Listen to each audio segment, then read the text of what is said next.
aconselhar uma pessoa que está em sofrimento, está com alguma situação difícil na sua vida, se você não tem uma convicção clara, uma clareza de quem é Deus, de quem você é, e dessa obra redentora, daquilo que tem nesse meio entre nós e Deus, aquilo que o Espírito Santo está fazendo hoje na sua vida, você fica perdido, você não sabe como lidar com as dificuldades da sua vida. Então o estudo bíblico a respeito desses aspectos práticos e teológicos é fundamental, para depois a gente entender como a gente vai viver. E hoje nós vamos estudar os versículos 15 a 23 do primeiro capítulo. Se você tiver sua Bíblia aí, pode abrir. É uma oração que Paulo faz, uma oração de esperança que Paulo faz pelos crentes da igreja de Éfeso, conscientes da fé que eles tinham e do amor que eles tinham entre os irmãos. Eu quero ler essa passagem, quero pedir que você acompanhe na sua Bíblia. Efésios 1, a partir do versículo 15 até o versículo 23. Eu vou ler na versão NVI.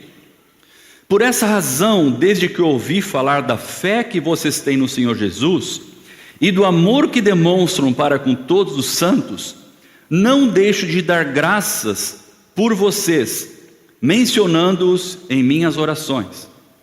Peço que o Deus de nosso Senhor Jesus Cristo, o glorioso Pai, lhes dê espírito de sabedoria e de revelação no pleno conhecimento dele. Oro também para que os olhos do coração de vocês sejam iluminados, a fim de que vocês conheçam a esperança para a qual ele os chamou, as riquezas da gloriosa herança dele nos santos, e a incomparável grandeza do seu poder para conosco, os que cremos, conforme a atuação da sua poderosa força. Esse poder ele exerceu em Cristo, ressuscitando dos mortos e fazendo-o assentar à sua direita nas regiões celestiais, muito acima de todo governo e autoridade, poder e domínio, e de todo nome que se possa mencionar, não apenas nesta era, mas também na que há de vir. Deus colocou todas as coisas debaixo de seus pés e o designou cabeça de todas as coisas para a igreja, que é o seu corpo, a plenitude daquele que enche todas as coisas, em toda e qualquer circunstância. Vai ser difícil a gente olhar e resumir tanta coisa linda que tem nesses 8 longos versículos, mas eu tentarei fazê-lo e espero que vocês me acompanhem nessa jornada. Primeiro versículo eu quero destacar com você, o versículo 17. Tá? Paulo está fazendo uma oração por aqueles irmãos de Éfeso, e chama a atenção de Paulo o amor que eles tinham uns para com os outros, um amor prático, e a fé que eles tinham. Então, essa oração que você vê abaixo, não é uma oração para que eles conheçam a Jesus, para que eles se convertam dos seus pecados, se arrependam dos seus pecados e entreguem sua vida para Cristo.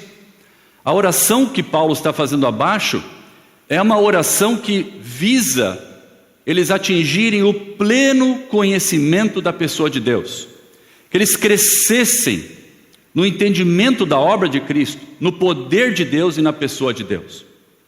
Então Paulo começa agradecendo. As orações de Paulo são por si só um cardápio excelente para a gente olhar e entender como é que Paulo ora.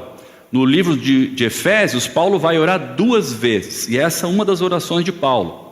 Lembre que Paulo foi um dos fundadores da igreja de Éfeso. Paulo estava fora da igreja de Éfeso havia uns 4 a 6 anos mais ou menos, e Paulo mantinha um relacionamento como que de um pai para com um filho. Ele viu nascer aquela igreja, aqueles irmãos crescerem na fé, e Paulo então escreve a carta aos Efésios para eles, uma carta pastoral, e no capítulo 1, do versículo 1 até o versículo 14, Paulo relembra a eles tudo o que Cristo fez. E agora, no versículo 15 em diante, ele está fazendo uma oração, e ele diz no 16: eu não deixo de dar graças por vocês. Uma atitude de gratidão, de alegria por tudo o que ele experimentou com aqueles irmãos lá.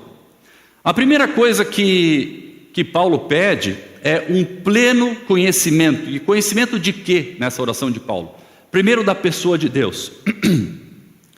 Ele pede a Deus que Deus dê um pleno conhecimento de quem é Deus.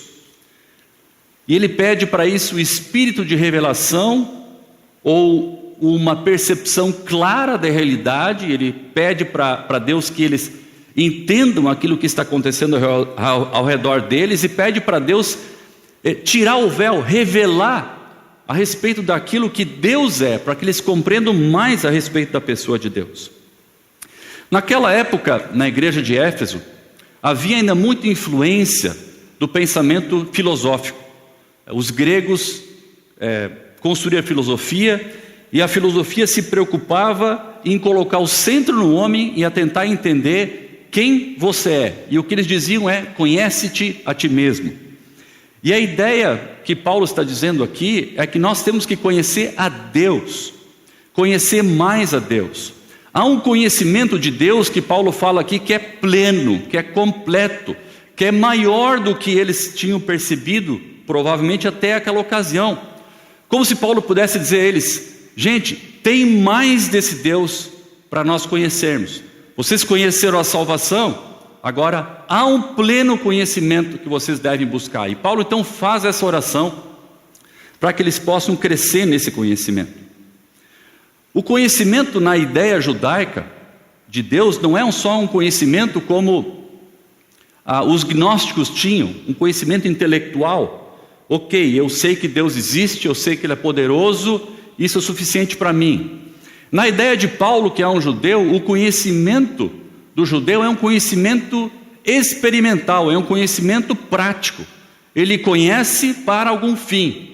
Então essa ideia que tem por trás de Paulo, não só que conheça a pessoa de Deus, lendo um livro, ou conversando dentro de uma cultura de transmissão oral, uns falando para os outros, mas Paulo queria que eles conhecessem a Deus de uma forma a experimentar o que Deus pode fazer. E na sequência nós vamos olhar um pouco mais disso.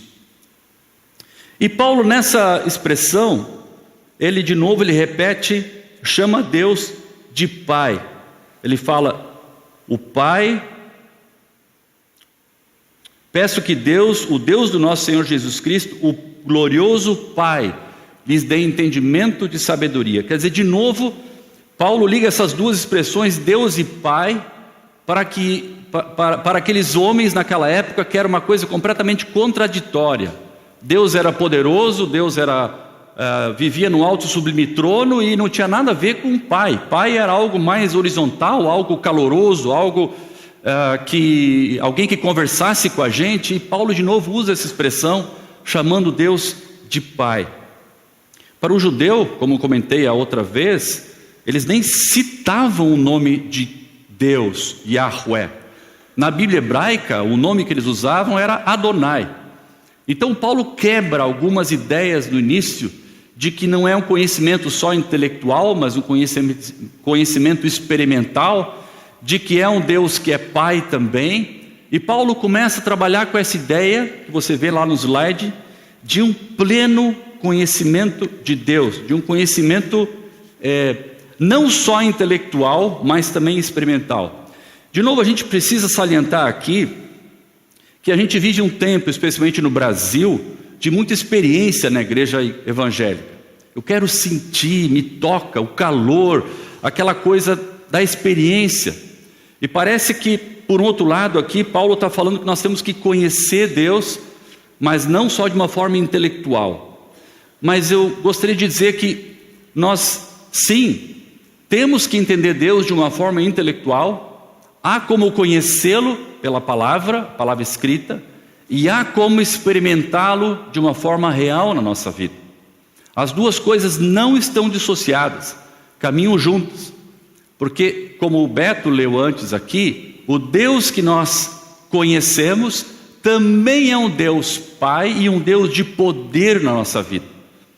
Então, muitas pessoas separam, a ideia do conhecimento, de estudar a Bíblia, de ler a palavra, de fazer devocional. E muitas pessoas buscam então mais a ideia da experiência.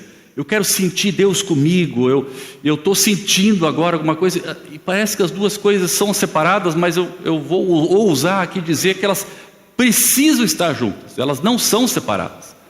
Porque a Bíblia fala de um Deus que a gente pode experimentar, e a experiência que nós temos com Deus não é uma experiência dissociada, separada do conhecimento de Deus, do que a Escritura diz para nós de Deus, daquilo que nós temos aprendido de Deus. Então a primeira coisa que Paulo fala na oração dele é que nós devemos conhecer a pessoa de Deus. Versículo 18, ele vai dar uma ideia de que nós devemos conhecer também o plano de Deus. Vamos dar uma olhadinha no versículo 18. Oro também para que os olhos do coração de vocês sejam iluminados, a fim de que vocês conheçam a esperança para a qual Ele os chamou, as riquezas da gloriosa herança dele nos santos. Parece que a gente pode dar uma separadinha aqui entre uma esperança que é para hoje e uma esperança que é para o futuro. Uma esperança para a vida e uma esperança quanto às coisas que hão de vir. Porque ele diz assim: oro para que os olhos do coração de vocês sejam iluminados, para que vocês conheçam a esperança para a qual Ele os chamou. O chamado é para nós vivermos uma esperança hoje, experimentarmos essa esperança hoje. Então o plano de Deus é um plano de nos dar esperança para o dia de hoje já. E aí nós voltamos um pouquinho àquilo que nós transcorremos desde o versículo 3 até o versículo 14, onde Paulo vai dizer: bendito seja o Deus e Pai de nosso Senhor Jesus Cristo. E Paulo começa a falar do amor de Deus. Paulo fala: Deus nos escolheu desde antes da fundação do mundo para vivermos na presença dEle sem culpa, irrepreensíveis. Ele quer, por amor, nos resgatar de uma vida que vivíamos sem Deus. E Paulo continua dizendo que por amor Ele nos adotou como filhos. Ele não só quer nos limpar de uma vida suja do pecado, mas quer também que nós tenhamos a herança como filhos, sentando à mesa do Pai, desfrutando do banquete que o Pai tem. Então uma esperança para hoje.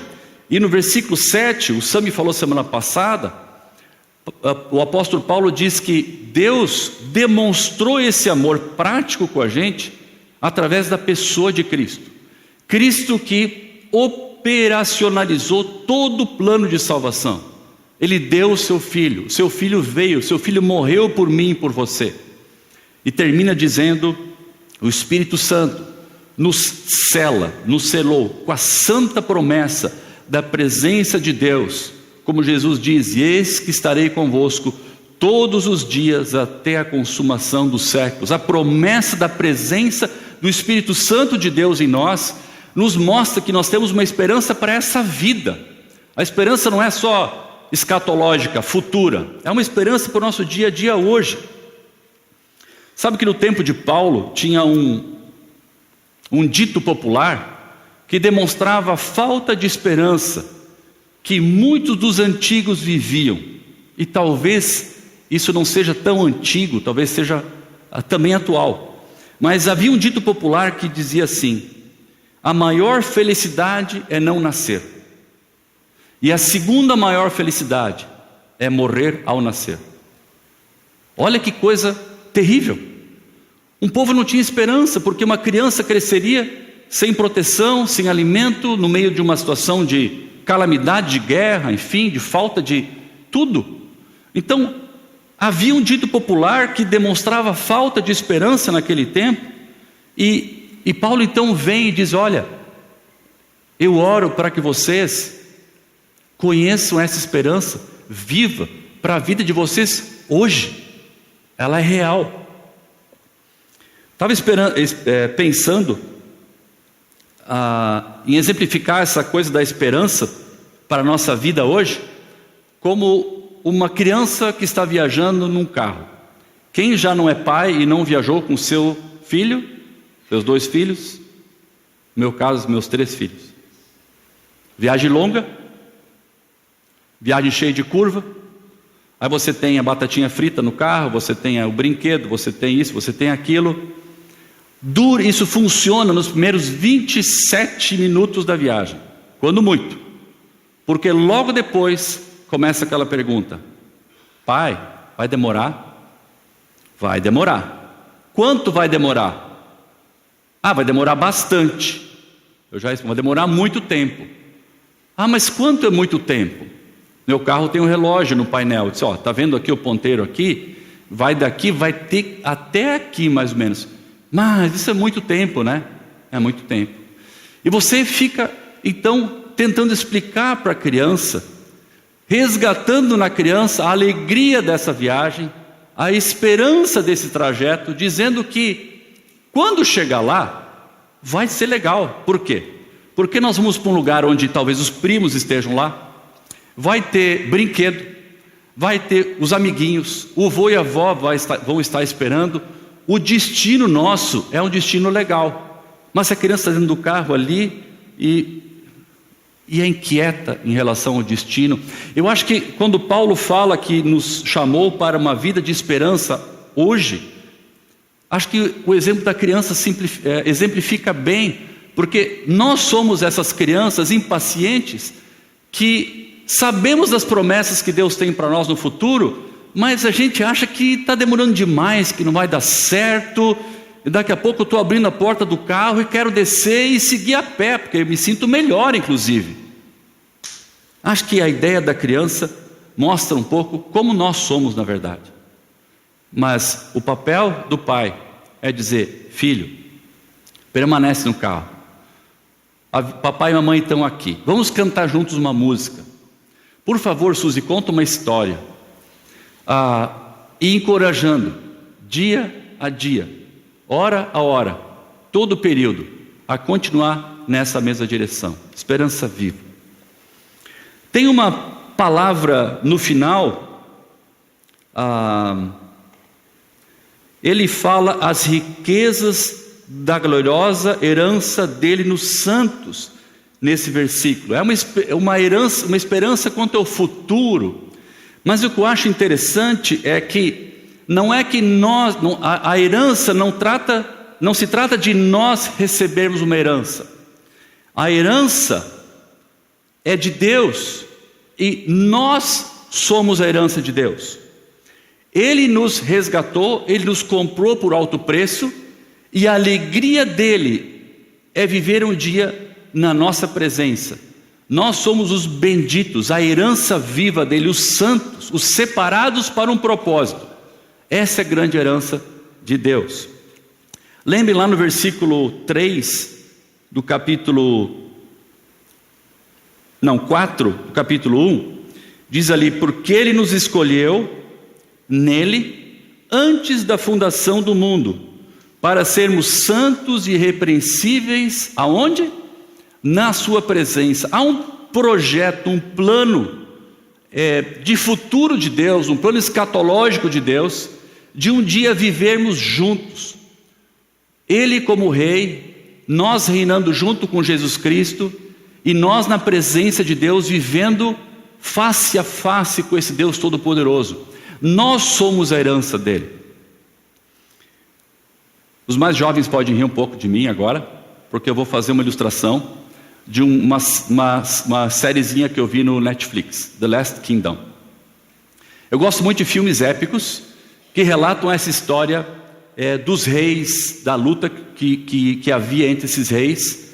E essa série ela se dá nas terras altas da Inglaterra, naquela época chamava, quem sabe? Bretanha, alguma coisa assim. Os vikings então estavam invadindo aquele lugar, com navios atrás de navios, e me chamou a atenção que naquele lugar haviam vários pequenos clãs, vários pequenos reinos, uns com castelos de madeira, outros com castelos mais elaborados de pedra, e havia então o rei e a rainha que moravam ali dentro, e esses reis eles demonstravam o poder deles, não só através da riqueza, mas especialmente quando eram ameaçados, a força deles era demonstrada pelo tamanho do seu exército. Então, no diálogo entre os reis, os nobres da antiga Inglaterra, isso no ano de 600, 800 depois de Cristo, e esses bárbaros vikings, a discussão deles era de quem tinha o maior exército. O exército viking, ele era incentivado a lutar, ele era reunido, ele era incentivado a lutar, e o líder desse exército inimigo, ele mostrava o poder, ou demonstrava o poder dele, olhando o tamanho do exército dele, 400 homens, 1.000 homens, 2.000 homens. Mas chegava na hora da guerra, esse homem não estava nem aí para os seus soldados. Ele fazia aquele discurso de time de treinador de time de beisebol, dizendo: essa é a nossa vitória, nós vamos vencer, é vida ou morte essa terra, nós vamos saquear essa terra. E não estava nem aí para o pessoal. E pasme, os ingleses daquela época, cristãos, tinham mais ou menos a mesma dinâmica. Eles reuniam seus súditos em nome da família, em nome das suas esposas, dos filhos, abriam os portões, botavam aqueles homens para fora com espada, com lança, com um garfinho assim de madeira para juntar palha, e davam aquele discurso entusiasmado, mas o rei se fechava atrás do portão e não saía. Os reis não estavam nem aí pensando nessa ideia de reino, nem aí, eles queriam demonstrar o seu poder, mas se o sangue precisasse ser derramado do seu povo, eles não estavam nem aí. Eu gostei muito dessa analogia, porque o nosso rei, ele nos chama como seus súditos, mais do que isso, nos dá herança como filhos dele. Ele se alegra com o exército de crentes salvos, mas ele não permite que nós derramemos nenhum sangue por nada e nem ninguém, nem por nós mesmos. Jesus, o Filho dele, fez toda a obra por nós. E um dia que nós estivermos diante dele, ele vai se alegrar. Nós somos a herança bendita dele, dizendo: eu morri por esses, e por esses eu me alegro. Esses são o meu povo, esses são ovelhas do meu rebanho, do meu pastoreio. Abra sua Bíblia para Isaías 53.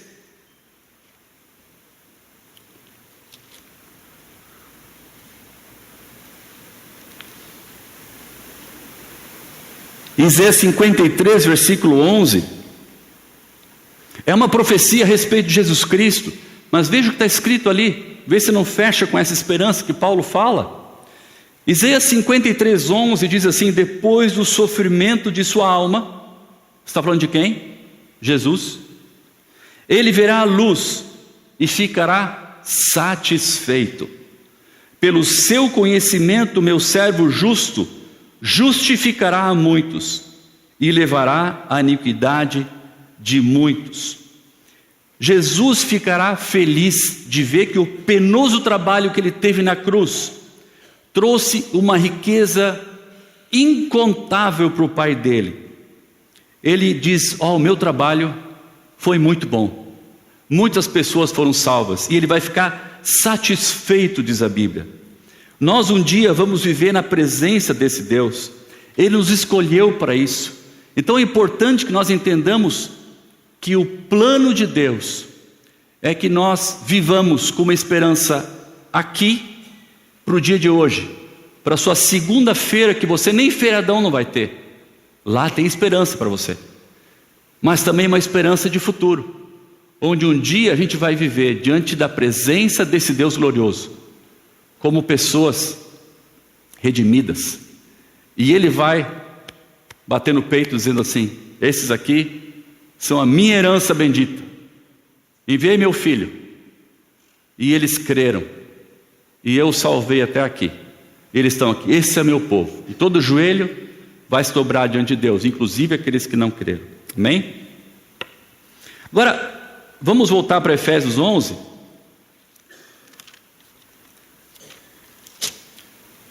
Efésios 11 tem uma expressão aqui que me chamou a atenção. Efésios 1, versículo 18. Fala que os olhos do coração, os nossos olhos do coração sejam iluminados. E de novo, Eu, quando li a primeira vez aqui, a segunda e mais vezes até, eu sempre achei que essa iluminação dos olhos fosse para a salvação. E não é para a salvação. Porque lembra que Paulo está orando aos crentes da igreja de Éfeso, agradecendo a Deus pela fé que eles tinham. Então eles tinham o Espírito Santo? Sim, eles eram cristãos. E eles não só eram cristãos nominais, mas também amavam as pessoas. Isso chama a atenção de Paulo. Amar a Deus sobre todas as coisas e o próximo como a si mesmo. Paulo diz, joia. O que acontece com esse pessoal? Tentei separar um filmezinho para vocês aqui, mas infelizmente, antes que vocês olhem para a tela, por problemas de ordem técnica não foi possível. Mas existe uma doença chamada acromaptosia. Tem algum médico aqui? Hoje não? Pri, tu não deve saber, não é da tua área, né? Mas tudo bem. Existem pessoas que nascem sem a capacidade de enxergar as cores. Acroma, sem cor. Enxergam sem cores. Eu estive olhando alguns vídeos na internet, eu queria que vocês vissem o que acontece com uma pessoa. Acho que em 2016 os caras fizeram um óculos chamado encroma. É um óculos escuro que você põe. Quando o sujeito põe o óculos, ele enxerga colorido. Gente, vai procurar no YouTube lá, é fantástico. Não tem uma pessoa que coloca o óculos assim e olha e não acredita no que está vendo. Então ela tira o óculos, olha de novo e coloca o óculos. E invariavelmente, todas as pessoas que colocam o óculos a primeira vez e conseguem entender o que elas estão enxergando agora, cores. Elas confundem o vermelho com o roxo, o laranja com o verde. Quando colocam, elas nem sabem que cor é aquela, porque elas não tinham ideia, elas enxergavam tudo marrom. Elas choram de emoção. Elas se comovem. Elas ficam tocadas, porque havia algo ali que elas não percebiam. Elas tinham o discernimento do objeto, do volume do objeto, do peso do objeto, mas não tinha o discernimento da beleza do objeto, da cor do objeto. E quando eu penso nessa expressão, que os olhos do coração de vocês sejam iluminados, eu penso nessa ideia, dessa doença, por assim dizer, que não é uma doença, de nós enxergarmos tudo monocromaticamente, com uma cor só ou sem cores. Quando ele pede que os olhos do nosso coração sejam abertos, o coração não tem olhos. Do que ele está falando aqui? De um entendimento, de uma percepção espiritual. Ele diz, enxerguem, olhem com mais atenção. Vocês vão enxergar algo que vocês não percebiam antes, algo maravilhoso a respeito desse Deus, de quem Ele é, do plano dele e do poder de Deus. E parece que é isso que o Paulo está pedindo aqui. Coloque os óculos. Tem algo mais para você aprender de Deus.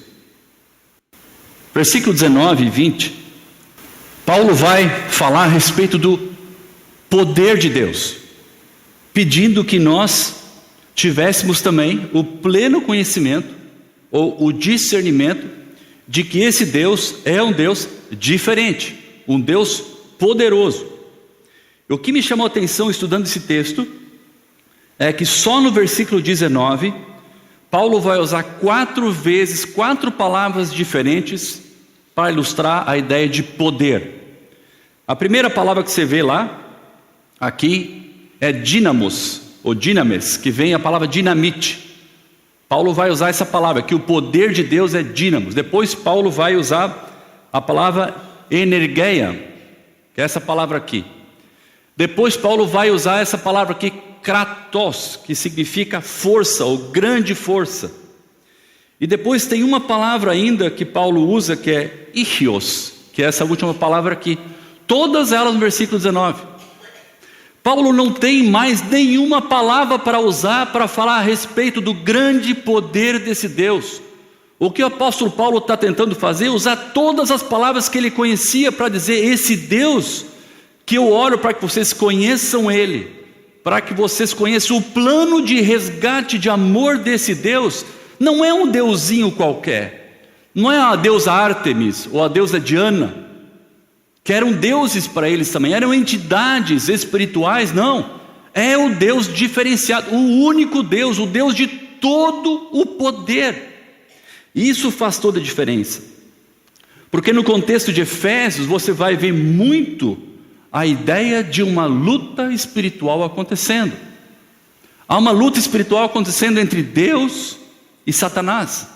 Há uma luta espiritual acontecendo entre o mundo e a igreja. As portas do inferno não vão prevalecer, Jesus falou. E há uma luta acontecendo entre nós, entre a nossa carne e o Espírito de Deus. Então, quando Paulo no capítulo 4 começa a mostrar para a gente como a gente deve viver, a gente deve lembrar que a maneira como nós devemos viver é baseado num Deus poderoso. Não é uma boa ideia apenas, mas há um poder especial que está à nossa disposição, e é um poder poderoso. Olha só o que acontece com esse poder. A oração de Paulo fala desse poder que agiu na ressurreição de Cristo dos mortos. Versículo 20, eu acho que é a primeira parte. Esse poder, inclassificavelmente poderoso, Deus exerceu sobre Jesus quando ele estava com o coração parado há 3 dias, sem respirar, gelado. Jesus morreu na cruz para perdão dos nossos pecados. Mas a morte, você pode até concordar comigo, e deve, que é natural. Jesus morreu uma morte natural, no sentido de que sofreu muito. Foi uma morte horrível, evidentemente, não natural no sentido simples, mas não houve um poder sobrenatural que matasse Jesus. Jesus morreu pelas feridas, pelas chibatadas e pelo sofrimento que ele tinha na cruz por nós. Na verdade, até não havia nada de sobrenatural sobre Cristo, porque a Bíblia diz que Deus virou as costas para Cristo. Deus o tornou pecado por nós. Então, se havia algo sobre Jesus naquele dia, no dia da morte, na hora da morte, era toda a maldição dos nossos pecados. Agora, não foi assim na ressurreição. Na ressurreição, não. Esse poder extraordinário de Deus entrou em ação, entrou naquela tumba e fez aquele homem morto, Jesus, o filho dele, ressuscitar. Então, ele não só ressuscitou dos mortos, mas como ele fala no versículo 19, no final, esse poder também, a sua poderosa força, atua em nós. Esse poder que ressuscitou Jesus dos mortos, é o poder que age na sua vida também. Por isso que você não pode só conhecer esse Deus e saber um pouco o que Ele fez para você na cruz, vir na sexta-feira santa aqui e reconhecer que a cruz, é comigo a cruz, bater no peito, dizer: é verdade, eu sou um pecador. Mas há um poder que Deus exerceu na sua salvação, mas aqui, nesse versículo, não é para salvação, é para santificação, é para o seu fortalecimento espiritual da sua vida.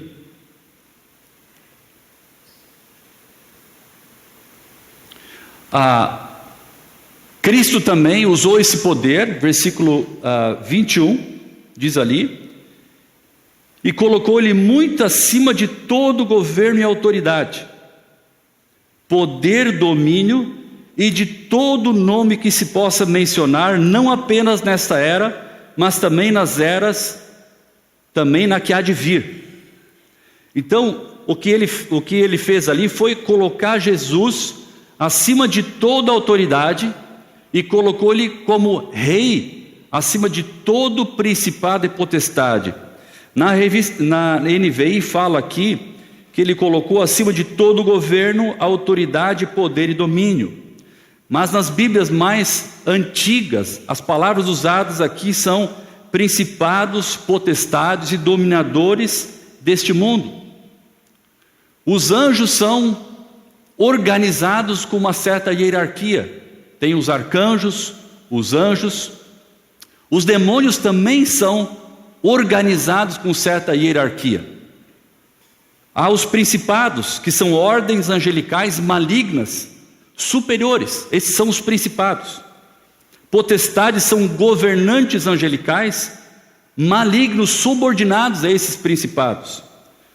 Tem dominadores deste mundo, que são os anjos, que estão a serviço de Satanás.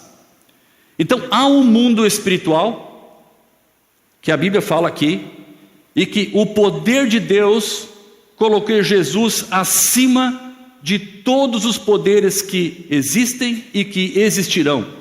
Não há ninguém mais poderoso que Jesus. Deus conferiu esse poder a Jesus.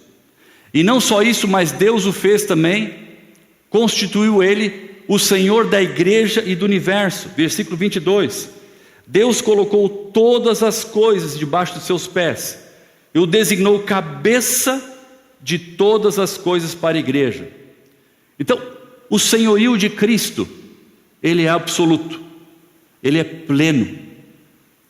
Deus conferiu ao Filho dele todo o poder. Então, Paulo está tentando orar por nós, pela igreja de Éfeso, mas por nós, para que nós conheçamos também esse poder de Deus, que fez tudo isso por nós.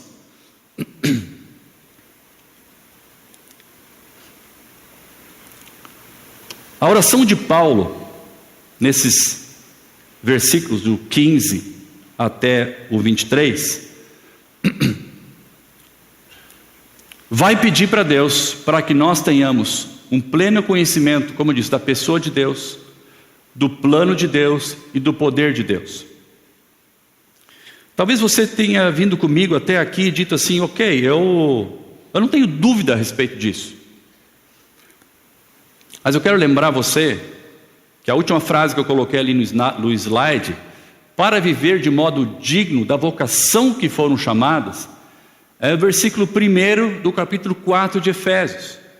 Depois de toda a defesa, de toda a apologética, de toda a demonstração que Paulo faz de quem é Deus, quem é Jesus, que ele vai fazer também no capítulo 2 e 3 de Efésios, Paulo vai dizer: vocês têm uma maneira de viver, e essa maneira de viver é por causa do senhorio de Cristo na vida de vocês, uma maneira digna de viver, conforme a vocação que vocês foram chamados. Se você olhar o capítulo 4 de Efésios, você vai olhar ali, versículo 4, 17, ele vai dizer: não vivam mais como os gentios que vivem na inutilidade do pensamento de vocês. Por quê? Porque vocês conhecem Deus, conhecem a obra dele e conhecem o poder dele. Não vivam mais assim. Desculpa. Versículo 22, ele fala: quanto à antiga maneira de viver, dispam-se dessa maneira de viver. Esse é o velho homem. Versículo 25, ele vai falar sobre como nós devemos, o que nós devemos falar. Devemos abandonar a mentira e falar a verdade. Você mente. Você pode parar de mentir porque você conhece a pessoa de Deus, o plano de Deus e o poder de Deus na sua vida. Versículo 29 fala: nenhuma palavra torpe sai da sua boca. Você pode purificar a sua maneira de falar porque você conhece a pessoa de Deus, o plano de Deus e o poder de Deus. Então, não adianta você chegar para alguém e dizer: para de mentir, ame sua mulher, seja submissa a seu esposo, honre seus pais, discipline seu filho na demonstração do Senhor, perdoa aquele sujeito. Se você de fato não tem os olhos do coração de vocês iluminados, vocês não estão enxergando com clareza, com o colorido, com a beleza do que é a obra de Cristo, você vai olhar para o princípio e vai dizer: eu não consigo. Você vai olhar para a Bíblia e vai dizer: isso é muito pesado.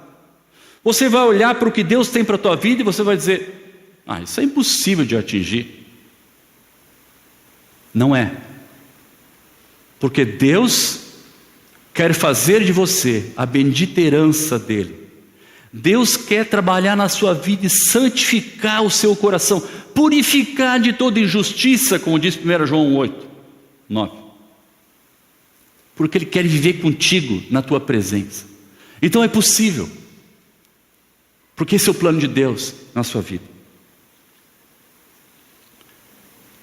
Acho que alguns vivem a fé, alguns de nós vivem a fé como aquele Roger que pegou o trem na direção errada. Eu já peguei ônibus na direção errada, já peguei metrô na direção errada, já saí do posto de gasolina com o meu carro e fui na direção errada. Eu acho que eu nunca peguei trem, porque no meu tempo já não tinha trem, mas se tivesse trem eu teria pego o trem. Eu já fui no aeroporto errado, semana retrasada também, pegar o avião, não era naquele aeroporto.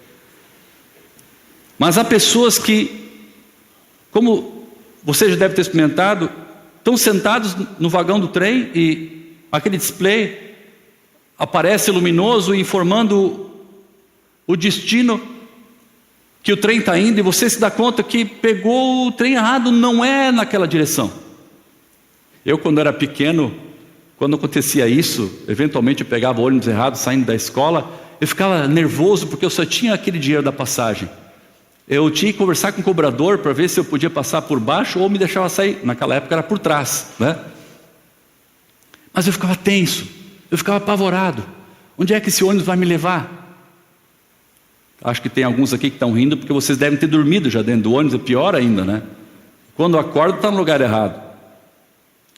Mas imagina você no trem, indo numa direção e aquele display está dizendo ali, caminho da perdição, inferno, parada 1, demônio, parada 2, capeta, parada 3.